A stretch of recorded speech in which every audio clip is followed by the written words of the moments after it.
Da. Hello, hello, hello, hello. Imediat începem.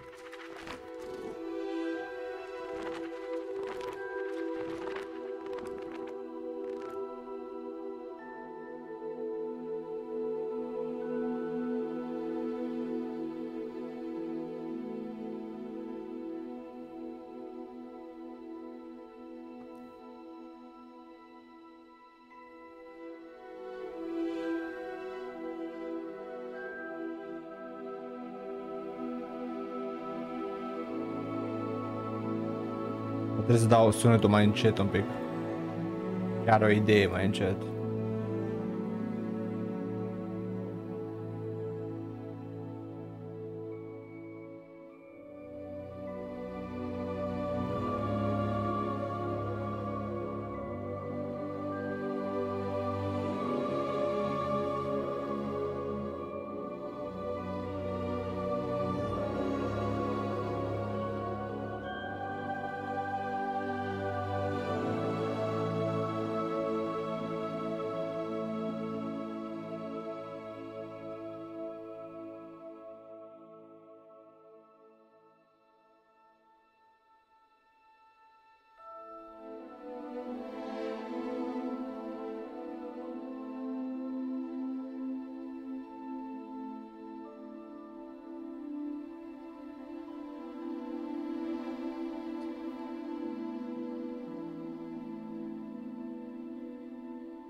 Bă, nu știu dacă îți dau, dar n-aș da alt character, că bă, prologul ăla a fost foarte lung.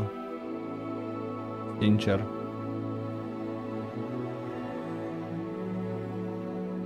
Sincer, e prea lung.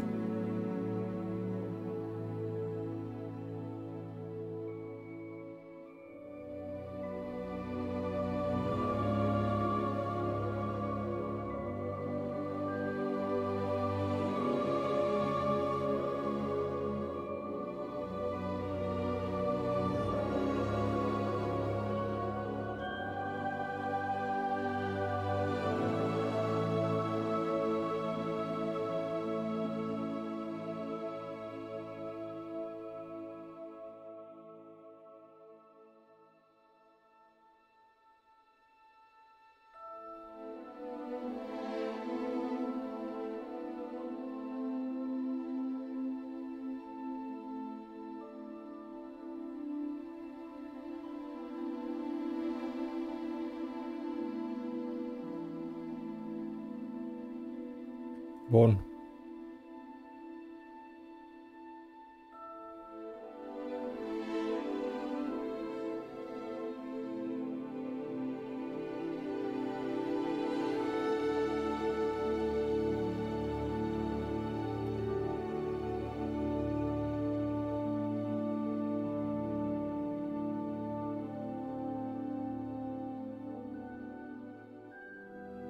Gata, nu mai pierd timpul atâta.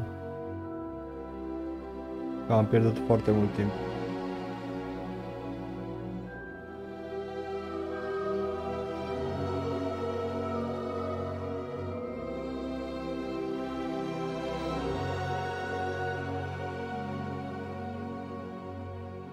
Bun. Hai că nu-mi găsesc mouse-ul. Așa. Bun. N-am additional content. Mi-am ales Gryffindor. Am fost pus Hufflepuff. Da. Gryffindor a vrut să fiu mereu.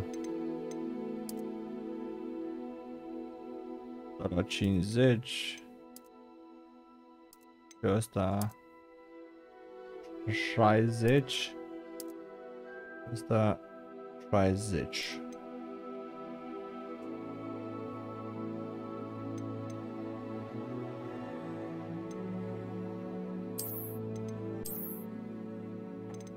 Perfect.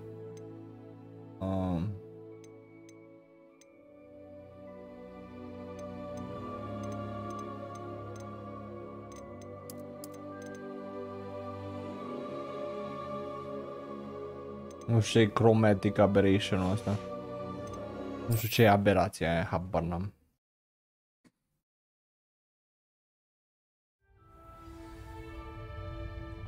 Deci, am început, live-ul începe fără prolog, fără toată povestea aia de la început, că era cam plictisitor. Lumos. Revelio. E destul de tare încă.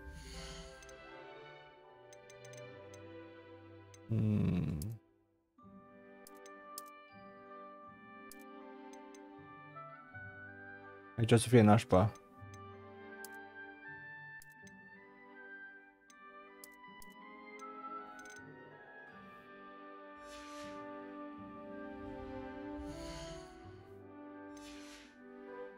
Lumos. Revelio. Find your common room. Deci aici ai ceva... O cameră frumoasă. Pare că nu sunt singur în dormitor.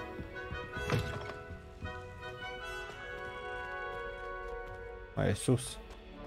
Now, which way is the common room?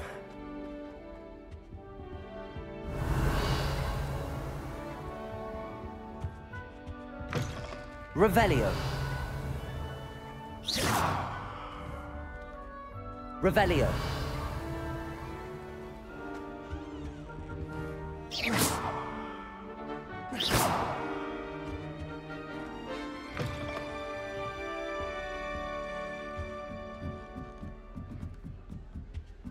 Must be different starting Hogwarts in your 5th year. It's that new 5th year. They're lucky they didn't end up as dragon food, like that poor man from the ministry. My copy of Can't imagine starting a new school this late. Don't fall off this time, Nelly. The professor could arrive any moment. Sharp was horrified I didn't have it for his class. Said I need to get my priorities straight. Am furat un măr așa din aer. Trust me. Sure you don't want to try it? Brewed it myself. Hello, you're the new 5th year. Pleased to meet you. I'm Gareth Weasley. Heard about your travels here. Can't believe it. Glad you and Fig are all right. Is it true that someone from the Ministry was with you in the carriage? Oh, yes. A friend of Professor Fig's. Oh, didn't mean to pry. Nasty business, dragons. Again, very glad you're here. Bă, cât de tare, cât de tare e sunetul. Are you related to Professor Weasley? I am. She's my aunt. That must be nice. Must be nice having an aunt for a professor. You'd think so, wouldn't you? Aunt Matilda tends to treat me as if I'm a first year. Keeps too close an eye on me. It's all a bit suffocating, to be honest. Still, she means well. And she's an incredibly powerful witch. She'll have your back. Are you having butterbeer for breakfast? Oh no. I've been perfecting a recipe I came up with over the summer. I'm almost there, based on some reactions that may need a bit more work. Seems you enjoy brewing. Might I assume that you've a talent for potions of all sorts? Well, as I see it, there's little difference, fundamentally, between brewing a modification to butterbeer and a Wiggenweld potion. Though, I'm not certain Professor Sharp would make the connection. He doesn't appreciate my, creativity as much as you might think. Well, it was nice meeting you, Gareth, and thank you for the insights on your aunt. Pleasure to meet you as well. Good luck today. Mersi frumos. Păi și cum ne dăm... She gets bolder every year. A. Why is everyone so highly strung? It's perfectly safe. Well, hello. Don't mind me. I find it helpful to change my point of view now and again. Put things in perspective. Once I made it to the top of Gryffindor Tower, from the outside, without a broom. Goodness. I'm Nellie, by the way. Nellie Ogspire. Bă, lip sync-ul e dubios. On your way to Hogwarts. Is it true? About the dragon? It's true, and I was almost killed. Professor Fig and I were lucky to escape with our lives. How awful for you. And of course, that poor man from the Ministry. But still, you got to see a dragon. Anyway, you've certainly brought some much-needed excitement to Gryffindor. And Hogwarts, for that matter. What exactly are the rumors about my journey to Hogwarts? That you escaped a dragon attack? Isn't that enough? Most of us arrive via train or boat, not having just escaped the jaws of a dragon. Of course it's got people talking. Word travels fast at Hogwarts. Have you encountered a I dragon? imagine most students have never seen a dragon. Have you? Goodness, no. Salut, And Adriane. I've never heard of one attacking a carriage like that. Pare fain. Not E enough ok. meat in a carriage, I'd think. Deocamdată.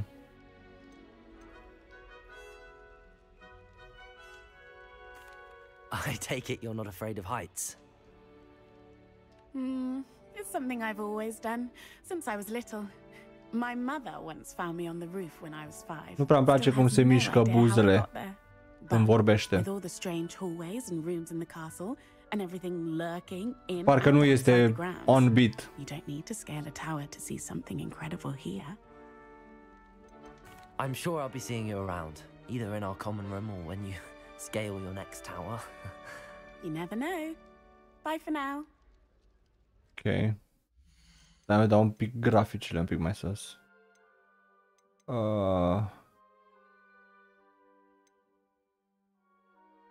M-aș da să fie cu Harry Potter. Nu, se întâmplă înainte de Harry Potter.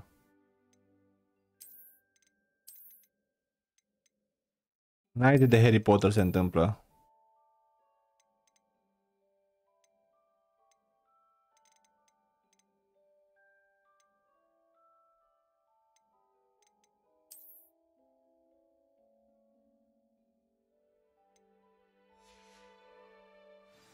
Nu, nu e în altă limbă, numai e așa și așa. I don't know what I'm doing wrong. It's not a complicated spell. I should be able to do it non-verbal. Și o să apară și Harry Potter, nu. It's not working. Nu cred. Oh, hello there. Welcome to Cu Gryffindor. sute I'm de ani Cressida. înainte de Harry Pleasure to meet you, Potter. Cressida. 100 și ceva de ani. Splendidly theatrical arrival to the sorting ceremony last evening. Da, nu intri la un custom Apex Tournament, nu acum. Is it true that you're Professor Fig's protege? Mersi frumos pentru invitație. Nu o să mă joc Apex numai de la sezonul viitor.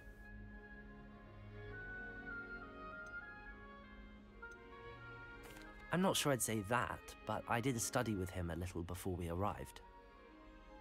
Blast! I was hoping he might have given you some advice on non-verbal casting. Is that what you were trying to do just there? Oh, Mă tare mult durează până I'm in a intri în spot of joc. trouble. I've mastered the charm using its incantation, but this is proving a bit trickier. Era prea scump să... Da, oricum au fost probleme cu J.K. Rowling cu jocul ăsta, adică zicea din alea să nu cumpărați jocul că nu reflectă ce au vrut ea să zică în cărți și din alea. Like. I'm just going to keep at it. Nu mai am chef să Well, good vorbesc. luck with it. It was nice to meet you, Cressida. You as well. Enjoy your first day. Și unele spelluri, nu mai... Oricum eu nu sunt mare fan Harry Potter, niciodată n-am fost. Îmi place.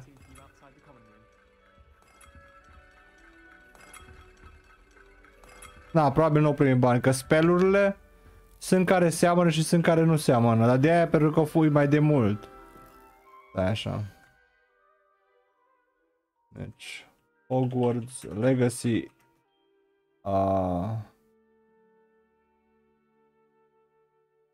Year. Setting. 1899. Harry Potter. Year. Setting. Și că 2001, dar nu știu. Între 1991 și 98 se întâmplă Harry Potter și ăsta e 1899. Deci e mai în spate. Cu 100 de ani.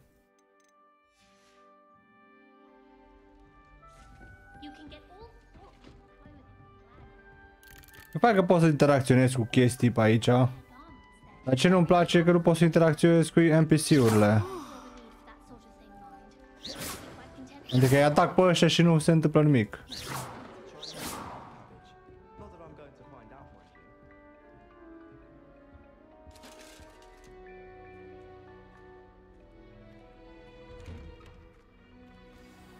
Good morning. I trust you're ready for your first day at Hogwarts? I've been dreaming of this day for a long time. Can't believe I'm here. Well, you are here. Make the most of it. You only have one first day at Hogwarts. Now, in light of your unique situation, joining us as a fifth year, you'll need to catch up with your classmates and not fall behind. Especially as you'll be expected to complete your OWLs at the end of the year. OWLs? Owls? Yes, your ordinary wizarding level exams. They will determine what type of career you can have when you leave here. Nu se aude prea tare. Much discussion Sau prea with the încet. headmaster and the Department of Magical Education at the Ministry. We've devised something extraordinary to ensure your success. Here you are. Mersi frumos.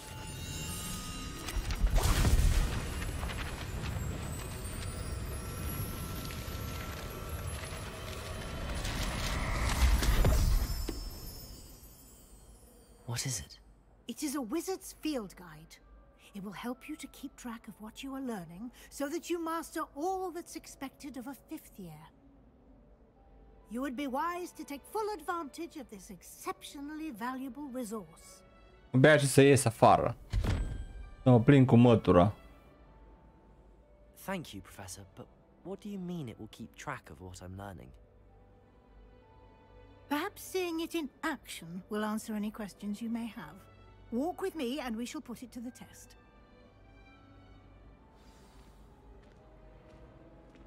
This way. De arătat arată foarte bine, se mișcă foarte The bine. guide will give you opportunities to practice your magic and educate yourself about wizarding lore.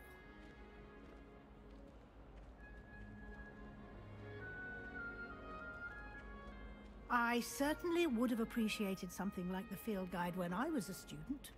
Using the guide will also train you to be alert to your surroundings. Do keep up. Da, haide. Haide că vin. Ah, the guide appears to have some information for you about that painting of poor Barufio. Simply come. Revelio.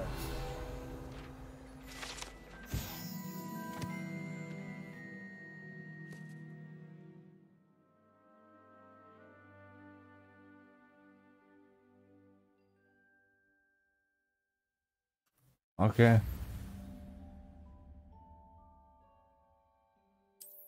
Alol, ce tare.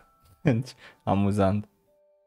Omul ăla care stă sub Buffalo ăla o incantat un spell și o greșit o literă. Și s-a trezit cu Buffalo pe el. Spune. Îmi place mult cum arată, îmi place arhitectura din perioada respectivă. Da, o să vedem mai târziu, că până acum, na, numai interiorul castelului din Hogwarts.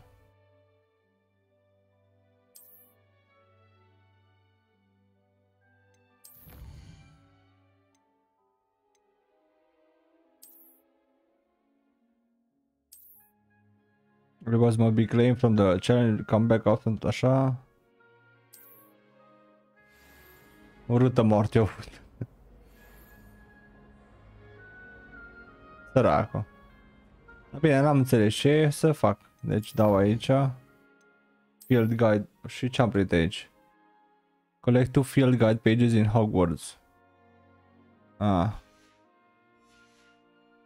Ok. Clever, isn't it? Keep your eyes open for more opportunities. Revelio. That, inside and outside of the castle. Revelio. Ia bă, o pisică, bă.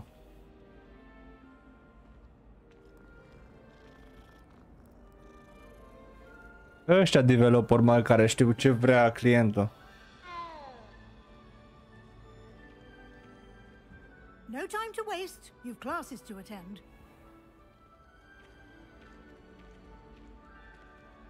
Revelio.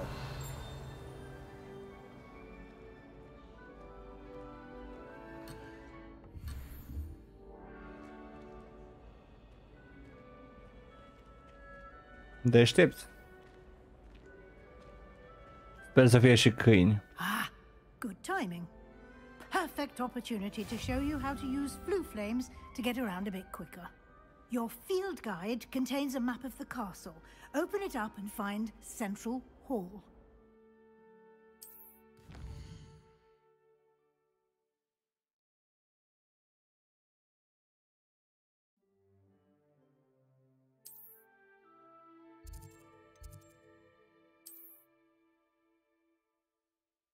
You can see the flue flames available in that region.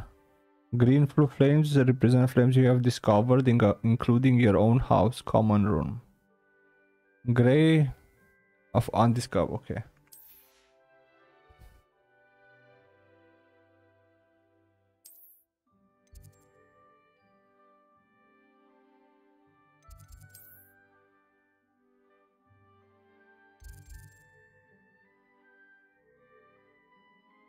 Perfect. All flue flames.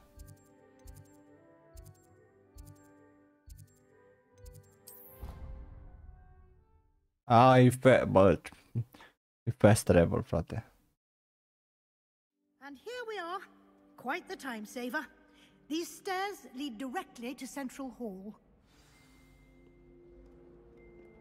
You can get almost anywhere in the castle quickly from Central Hall. Tare greu se mișcă. Always something happening here. It's the heart of the hive. Our King's Cross station, so to speak. Going to harvest some knotgrass from the greenhouses today. That should be all for now. You'll be expected to attend both Charms and Defense Against the Dark Arts classes today.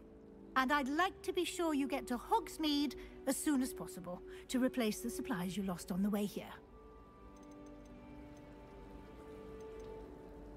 Thank you, Professor Weasley. A lot to absorb on your first day, and you have much to learn. Happily, your professors have agreed to create additional assignments for you outside of class. You'll be up to speed in no time. Judging by your adept use of Revelio earlier, I'd say Professor Fig succeeded in at least showing you the basics. He did, Professor. He's been terribly vague as to the events preceding your arrival, specifically about what happened after that awful dragon attack. My suspicion is that there's more to the story than a search for belongings and an extended trip up to the castle. We did take a bit of a detour on the way here. Ended up exploring some ruins and... I shouldn't say more. Exploring ruins? Well, I presume Professor Fig has his reasons for keeping the details to himself for now. Speak of the devil, Professor Fig. Your ears must have been burning. Oh? Yes. You seem to have provided our new fifth year with a solid foundation in the basics of spellcasting. Ah, I'm afraid I can't take all the credit there, Professor. They've a rare aptitude for magic, it seems. Well, I'm just glad you both arrived in one piece. Perfectly good boats and carriages to Hogwarts, and you chose to fly in the path of a dragon. I wouldn't say I chose the dragon's path, Professor. Rather unfortunately, it would seem that it chose us. Very well. Enough chit-chat. I need to get to class myself. Might I rely on you, Professor Fig, to explain the details of the field guide's map? Of course. Doamne, mai multă explicație, Doamne ferește-mă. Good luck today. Toate astea puteau fi explicate în pop-ups. It will be invaluable to you. And invaluable to me, as I'll be using it to keep up to date on your progress. Yes, Professor. Come and find me in my classroom after you've attended both classes today, and I'll explain more about those assignments I mentioned. And we'll see if we can't get you to Hogsmeade for those supplies.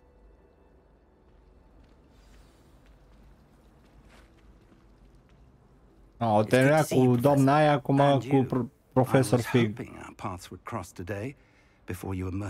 Eu la că și eu și un pic mă plictisesc. Professor Weasley talking about exploring ruins.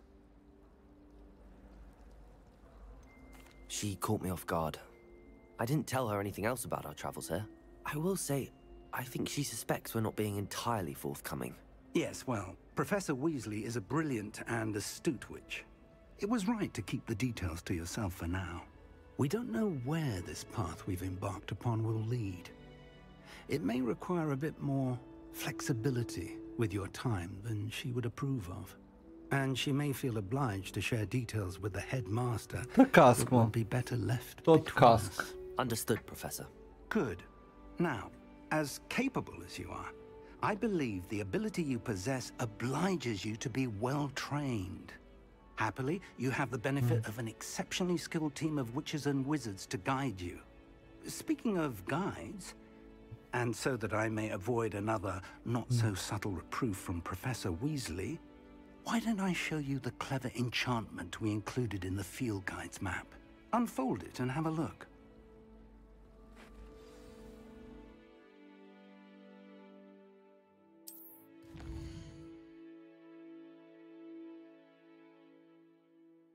Așa, these represent main quests. Completing main quests will further the story, unlock new features and grant experience.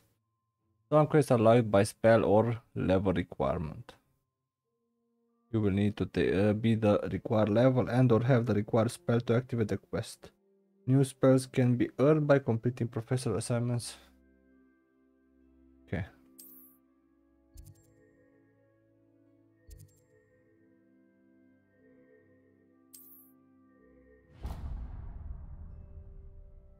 The map is enchanted to help you find your way. This will be incredibly helpful. Thank you. Now, sounds like you've quite a day ahead, what with classes and a trip to Hogsmeade for supplies, including your own wand. You'll enjoy Mr. Ollivander. He's an exceptional craftsman and a good friend. I shall reach out when I have more information about our mysterious locket. For now, focus on your classes and pay attention. More than your owls may hinge on the magic you are able to master within these walls.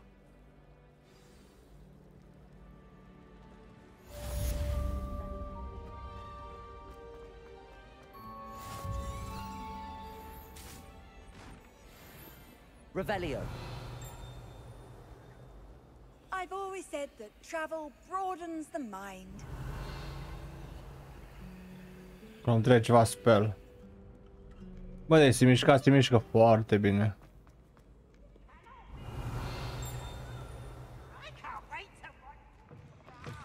Mai scad un pic frame-urile.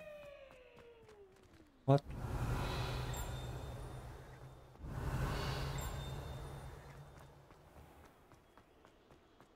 Văd cum se mișcă afară. Salutare, salutare. De ce se fac, mă? Uite că mă încerc să vrăjesc aici. De ce faci oricel? Revelio.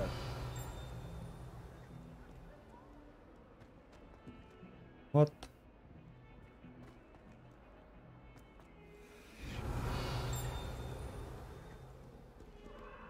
Altă pisică. Se aceeași pisică.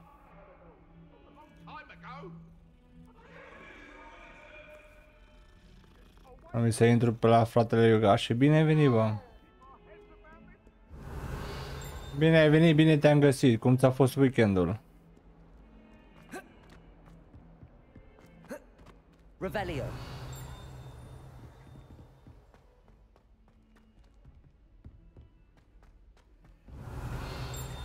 Professor Ronan tends to go on a bit.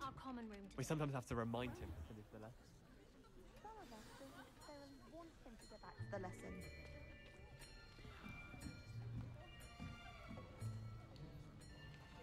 Păi da, da. Here. Behind you. There's an open seat here. Da, da. Thank you. Vine următorul weekend repede. I am Nettie. So you are the new student. Have you met Professor Ronan yet? Shall we begin? Welcome to Year 5 of Charms. Now, this will be a crucial year in your education on the art of charm work, but I am confident that we will take hold with a passion and rigor requisite of such a challenge. Right, now, everyone, please open your textbooks to page 517. But before we begin, can anyone here tell me the difference between the incantations of the color change and growth charms? Anyone? Anyone? Ori weekend, ori timpul săptămânii, tot timpul să văd ce mai faci. Îți mulțumesc frumos. My, the summer months must have really taken a toll on you all. By the looks of it, you all spent your holidays practicing Obliviate on one another. Do you even remember how to perform a basic summoning charm? Bă, dar caschi în continuu, mă. We're in dire need of review. Everyone get into pairs and take positions on opposite sides of the classroom. Now let's put those textbooks to use as the blunt objects you so believe they are, and take turns summoning them out of one another's hands.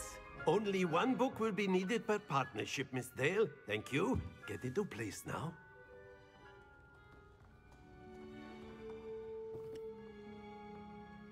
Jucam și CSGO. Când am murit, m-am enervat și am dat alt F4. Păi de ce, man? Am